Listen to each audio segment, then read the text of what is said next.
Here's some action again. There's Kalambay trying to score with the left hook. You can see what a good technical operator McCallum is, because he got his glove up to stop it.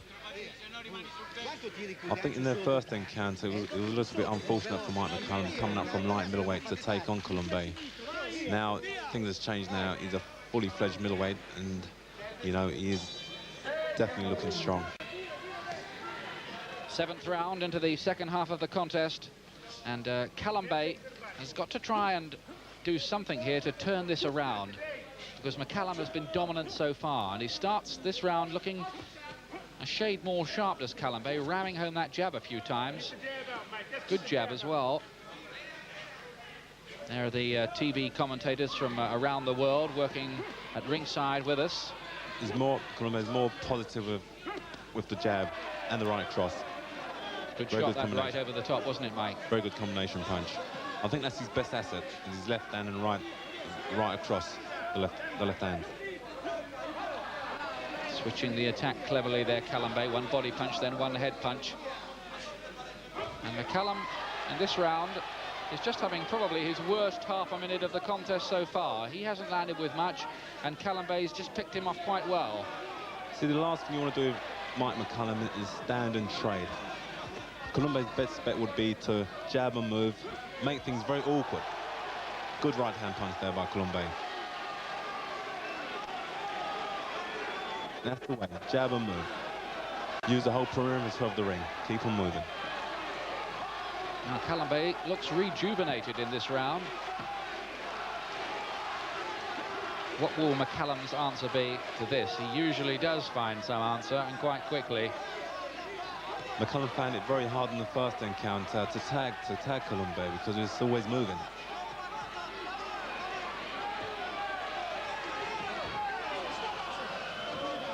Referee John Coyle having a little cautionary word there about use of the elbows to McCallum. But Coyle hasn't had to step in too much here. He's let them get on with it, and he's a good referee like that. Very good. And I thought Nigel Benn, he left us to it. And that was one exciting fight. Mike Watson sitting alongside me, coming out on top. I think this round is very, very frustrating for Mike. You know, he's not finding it so easy this trip. Kalambay looking more mobile in this round, and he's starting to find the range quite well with his jab. And McCallum, who'd had things much his own way for quite a few rounds, is being made to think again here. Mike's only throwing single jabs. He should double up on his left hand and get into distance, then blast away with his body punching. He's a little bit out of distance in this round. And again, good cluster of punches from Kalambay there on those ribs. There's no doubt this has been his best round of the contest, and Kalambay, no question, took that 7th round, I would think, on all scorecards. Most definitely. I think Kalambay should feel quite pleased with that performance. You know, he worked behind his left hand very well. Action again from that 7th round. Wasn't that a good right hand from Kalambay? That really sent the sweat spraying off the face of McCallum as it landed. Beautiful, beautiful punch. His chin resistance is perfect. Well, you get a lot of elegantly dressed people in a place like Monte Carlo, even at the boxing. Lovely stadium. Splendidly appointed. But they won't be noticing that, these two in the ring. 8th round, WBA middleweight championship of the world. McCallum in the black trunks defending the title, ahead so far, but Kalambay showing signs in that 7th round that he could still work his way back into it.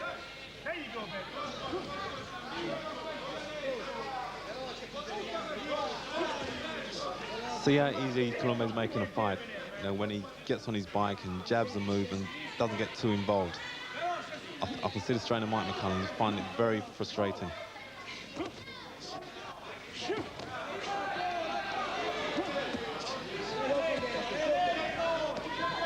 Both of these two have been over the 12-round distance many times indeed. Kalambay beat Iran Barkley over 15 on points. Now that shows durability. If you can go 15 with a puncher like Iran Barkley, you're plenty resilient. Yes, Kalumbay's certainly been tested, and he's also certainly been up against the best. Made his name beating Errol Graham. And it was against Barkley that Kalambay won the WBA title. He also beat the likes of Robbie Sims. He knocked out Doug DeWitt in the seventh round. And got stripped of the title for agreeing to the fight with Michael Nunn, the IBF champion. A fight he lost, as I was telling you earlier, in 88 seconds. His wife watches on anxiously, now with a little bit of a smile playing by her lips, because Kalambay's starting to do a bit better.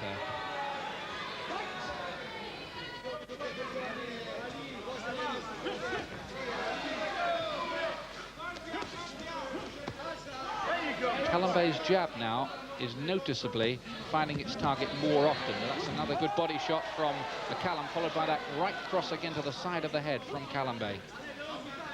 I'm surprised that McCallum hasn't hit below the belt. He's got a tendency sometimes when he's throwing his body shots to hit too far under the belt. Is McCallum just starting to tire a little? I think he's more frustrated more than anything else. He's finding it very hard to tackle Kalambay. There you go, there you go. You don't like that. This is similar to the first encounter they had back in Italy. Both landing with some pretty good punches in this, the 8th round. Kalambay on the ropes, but he's often dangerous there, like that, with the left hook. Good shot. Kalambay has come to life in the last couple of rounds. He's studying home the jab now. He's making McCallum miss a good deal more as well. He's making things very difficult for McCallum with that left hand. So, interesting fight here. Rejoin us in a moment. Welcome back to the start, Louis II in Monte Carlo. And this fight gets ever more intriguing. Mike McCallum in the black shorts on the right of your picture, defending his WBA middleweight title against the Italian-African Sumbu Kalambay. And in the last couple of rounds, Kalambay has shown real signs of starting to get a foothold back into this fight after McCallum had much the best of the opening half of the contest. McCallum has to start stepping up the pace. He's giving Kalambay so much leverage, so much room. He should start cutting the ring down and getting more involved in those body punches. Keep on top of him. That's the way. It's the 9th round. We're into the home stretch of it. Eddie Futch there in the corner. Great strategist. I wonder what he's making of this now. He must see that Kalambay has started to come back, and that's another good left ram through the guard of McCallum. And then the jab, once, twice, from Kalambay. What a comeback this is from him in the last 3 rounds. Can he keep this up? If he can keep this going right through these last few rounds, it could become quite close. But McCallum may have other ideas. Kalambay stepping up the pace. He's connecting solidly with those left and right hands. And he's doubling up and hooking with those left hands perfectly. Switching from head and body. Another beautiful left hook by Kalambay. Kalambay's been around at a pretty high level for quite a time. It was back in 1982 that he beat a fighter as good as Buster Drayton. Oh, look at that right again from Kalambay. Because it's dispiriting, as you've been saying, Michael, hitting a guy like McCallum, because it's like hitting a mountainside, really, isn't it? Nothing happens. His punch resistance is, his chin is so strong. I hit him with some really good shots, and he didn't trouble him in the least. Mind you, by and large, you can say the same thing about Kalambay. He takes a shot well as well. I was a bit surprised that Mike Nunn put him away so quickly in the first round. Well, it's very hard to judge a man by that performance. It's the first round. He wasn't warm, and personally, I think Nunn caught Kalambay, cold, very cold. Good chopping right there from McCallum. This is better from him, getting his body shot in again as well. That right into the ribcage, then a good right over the top. McCallum starting to rally a little. This is a good fight now. They're certainly going toe-to-toe now. Kalambay is falling right into the trap. That's what Mike McCallum wants, for Kalambay to stop running and stand toe to toe so he can throw his body punches. This is no blood and thunder war, but in terms of technical skill and quality, this is a very, very fine fight indeed. This is two great technicians at their best. You know, now you see the beauty of boxing, how to slip a punch, how to take a punch, and ride a punch. Beautiful. Hope you're appreciating it at home as much as we are here in Monte Carlo. There's McCallum having to take a left, coming back. Kalambay just missing there with the jab, and then scoring with it, rocking McCallum's head back on his shoulders. More action again from the last round, and that's that good right over the top, this time from Mike McCallum.